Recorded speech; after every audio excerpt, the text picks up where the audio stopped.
The social turn began to take hold, and a number of people were sort of helping us sort of, I think, build the bridges towards it. As I've said, the Bryan Street and James Gee were sort of arguing that, wow, we really need to look at literacy as a social practice and get rid of this sort of mechanical, autonomous text view solely within the head. A person whose work was quite influential at this time was Barton and Hamilton, who actually outlined literacy as social practice and what the features were of that, and clearly sort of began to move us to a sort of almost a Shirley Bryce Heath orientation to the literacy events and the literacy practices. Victoria Purcell Gates, whose work I shared with you in Appalachia, also began to make this move. And in conjunction with a centre she established at UBC, a Cultural Practices of Literacy Centre, began to encourage colleagues to do detailed studies of literacies in communities.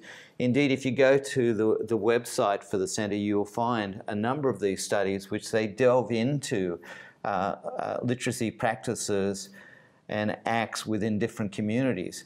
And in conjunction with that, and the sort of befitting the centre itself and its sort of role of auditing communities in a sense and creating a depository whereby people could actually look at this data, they suggested a model. And the model had at its centre the agency of the individual dealing with the text genre and the functions of the text. And these aspects were what has been historically observed. But then suggesting, you need to look at it much more largely in terms of what's the social purpose of this that's going on, what are the social actions involved, what are the values, the beliefs and history that are involved in this. And then also identifying on the outer perimeters, what's the power? What are the power dynamics? What are the institutional forces at play? And very much moving us, in one sense, I think, beginning to move beyond just the social turn to a critical turn. And very much influenced by sort of a combination of influences, some which we're all aware of, sort of Marxist interest in capital and capital flows, but also influenced by the important Frankfurt School, which sort of migrated to the US at the beginning of World War II. But the Institute of Social Sciences there was very much into interrogating positivism and the power that positivism has had on our construction of the world. Arguing against a hegemonic orientation to knowledge, to a view of knowledge, much more critiquing and building upon an interrogation of issues of power at the institutional level. And perhaps the most influential one, at least in terms of Paulo Freire and his concept of liberation pedagogy, encouraging people to interrogate what's going on in the name of education, in particular literacy education, to sort of examine the institutions and the interplay and demythologize some of the what was occurring, in a sense to move beyond, to really examine the oppression that may be at play as one sort of looks at the power of the institutions and how this sort of plays out for Paulo Freire, who was working in Brazil predominantly, at the level of community and villages, but particularly in schools in the name of literacy. And his work was particularly influential in the West through Paulo's translation of his work, his book, Pedagogy of the Oppressed, and some of the work of some of his colleagues became quite influential. Indeed, if you look at today, at the University of Victoria, the UN chair there, Bud Hall, was a colleague of Paulo Freire, and very much he has been influenced by Paulo Freirean concepts in terms of education, and still focuses upon that liberation pedagogy. Some of you are aware that at UBC we recently had a conference which was sort of an anniversary of Paulo Freire visiting UBC. At UCLA, one of his colleagues from Argentina, Carlos Torres, is the UN chair there, and as the UN chair has created a sort of a centre which is very much tied to Paulo Freirean ideas, which again is sort of focused on sort of looking, building upon the social cultural perspectives to challenging what they characterize as the oppressive tendencies. Now, Freirean work had an influence in terms of scholarly writings in this area, but also had a huge influence on various projects. To an extent, the famous Nicaraguan Literacy Project focused on making people not observers of their life, but participants in it, was very much driven by a Freirean sort of philosophical orientation. Augusta Boal's work on the theatre of the oppressed, which is basically using theatre as an opportunity for people to examine and scrutinize and role-play in conjunction with their local problem solving, is very much, again, tied to a Freirean model. And on an annual basis those Auguste Boal's workshops are carried out in the US by, originally by Boal, but now by his son. So Freire's influence in all of this was pretty major. From a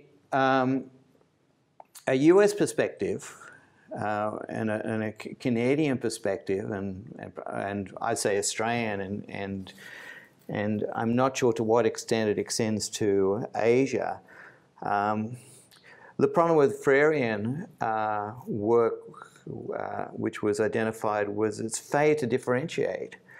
And for African Americans, for example, and feminists, felt, for example, that Freirean's work was being applied in a too almost sort of generic fashion, and push back against Freirean ideas with an argument for the need to actually develop critical thinking or what they critical literacy philosophy and tenets, much more tied to the analyses of feminist issues, and in particular the variety of feminist perspectives that were emerging as feminist theory grew, particularly post-structural feminists, but also extending into postmodernist feminist ideas and so on. And likewise, also critical race theory. And so we saw this critical turn become indeed much more differentiated and complex.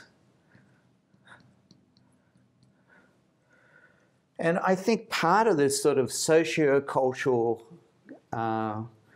political, critical turn sort of also, not sort of, but did also play out in courts, in certainly in court cases involving schools. Perhaps one of the most famous court cases, and William Labov described this case. William Labov had written quite a bit on black vernacular, was involved in a court case, trying to remember the date of this, in Ann Arbor, where parents of African American children in Ann Arbor, a group of them, sued the schools for their failure to provide opportunities for their students, and took it for court, and indeed won the court case.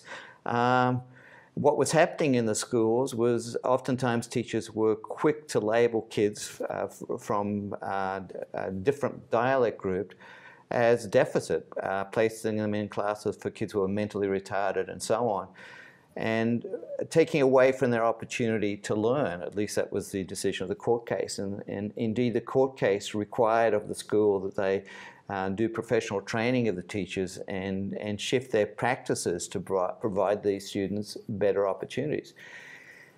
Indeed, you can identify court cases like this that really are part of, I think, this critical turn. And indeed, as you sort of deal with these sort of issues, you'll find a sort of a mix of fairly deep and intense and sometimes abstract theoretical writing by colleagues or scholars like Henry Giroux and Peter McLaren and others. But you'll also find people exploring these issues in the day-to-day. And in schools, in concert with their detailed analyses of these events. Indeed, Peter McLaren has written extensively about the education reform movement as it pertains to his own experiences. Michael Halliday, who has always been a person who's focused on literacy, much of his writing has focused on school-related events, particularly pertaining to literacy, looking at it through this quite critical lens, very much informed by sort of a Marxist analysis of